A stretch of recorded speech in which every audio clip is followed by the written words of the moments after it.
ಇದು ನನ್ನ ಸೋಯಿದು ನನ್ನೆದೆಯಲ್ಲಿ ತಂದ ಮೊದಲ ಸಿಂಚನ ನಾನೆನ್ನಲಿ ನೀ ನನ್ನಲ್ಲಿ ಅಂದುಕೊಂಡರೆ ಅಂಥ ರೋಮಾಂಚನ ಅಂತರಂಗದ ಆಹ್ವಾನವೇ ಹೃದಯ ಮೀಟುವ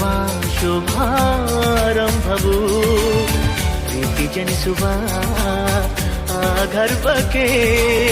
ಕಣ್ಣ ಭಾಷೆಯು ಎಂಥ ಆಹ್ಲಾದವು